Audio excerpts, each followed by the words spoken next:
اعوذ بالله من الشیطان الرجیم بسم الله الرحمن الرحیم. شروع کوم د الله د لوی ستر نوم نه چې ډېر بخونکی مهربان دی. خالق د مخلوق ته، رازق د مخلوق ته، قادر په مخلوق ته. عزتمندو، دا وخت زه په شیر پلم الوچو میره کې ولاړ یم د نادر خان په کور کې. نادر خان د نن نه یو کال مخکې خپلو بچو له به د حلالو مزدوري کوله، د حلالو مزدوري به یې راوړله. مندو بچي اختر ته خوشحالېږي، روجه را روانه ده، خلک خوشحالیانې منوي. د الله پاک ډېر دی او برکت میاشت ده. عزتمندو، هغه مونږ خوشحالېږو جي، اخترو ته خوشحالېږو، خو د کومو بچو د کومو عجزانو پلاران چې په دې حالي، عزتمندو د هغو د خوشحالۍ هغه خوشحالي چې کومه ده هغه به مونږ د چا په لاسونو کې لټو.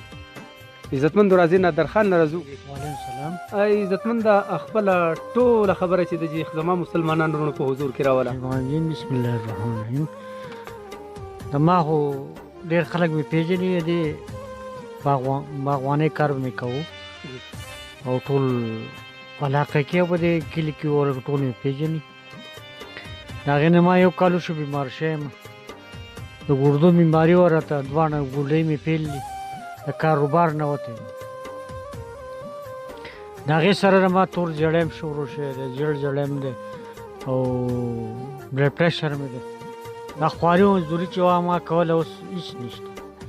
سهار نه ما بچي ما ته جاړي چې ما 10 روپۍ رنځور را کم ځای نه وګورم، زه خپلې دوالو نه نشم کتلی، ځکه چې دا تاسو ته پته ده چې دا خرچ د دوانو ډېر زیات ګران دی. زما د مسلمانانو وروڼو څه غوښتنه کوي؟ د مسلمان دا وروڼو غوښتنه کومه چې اختر را روان دی، د ما دا ژوند داسې دی چې ګران شوی دی که نه. نو ما سره د امدادو کې که هغه څوک بهر دي، که دلته یار سړي په خولو په اینو ګټلې ده، که څوک د ما سره دلته مرسته کول غواړي، که بهر ملک والا څوک د ما سره مرسته کول غواړي، نو زه دغه ته پاتې شوی یم، نور څه اسره مې نشته. مسلمانانو وروڼو څه غوښتنه کوي خورئ؟ دغه غوښتنه کوم چې زموږ سره څه امداد وکړي، چې دې سړي دا علاج راله وشي، چې ته کې زما د وړو څه وشي. بچوړیا ستا څه نوم دی؟ سیمانور. سیمانور زوی ته سکول کې؟ او جی. ته چې سهار ځې او پلار ته وګورې نو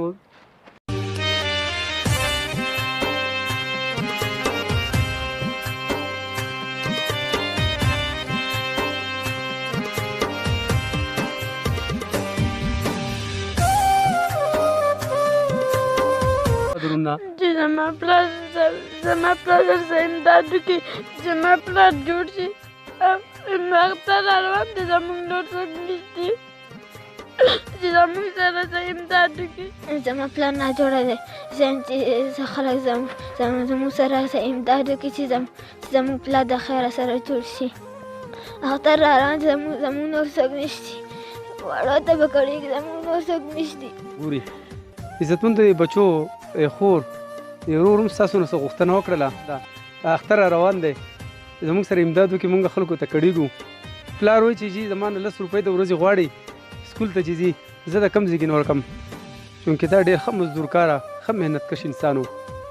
عزتمندو، نور مونږ جذباتي شوي د اخلاص د نورو پروګرامونو په شانتې مونږ ستاسو د دې پروګرام هم منتظر یو. انشاءالله العزیز تمه لرم د خپل رب العالمین نه، د خپلو هغې مسافر وروڼو نه، د هغې اخلاص مند وروڼو نه، کومو چې نن الحمدلله د سوات نیوز .com د لارې د اخلاص پروګرام د لارې 1388 پروګرامونه د دې سره الحمدلله په هغې د یتیمانو هم کار وشو، په هغې باندې د دغسې ځپلو شوو خلکو هم کار وشو، ګردې هم خلکو ته بدل شوې. انشاءالله ستاسو د وروڼو د مسلمانانو وروڼو په تلي کې د دې کور خوشحالي هم لټوم. د بل پروګرامه پورې پوره د اخلاص د ټیمه ماله اجازت راکوئ، په الله وسپارم.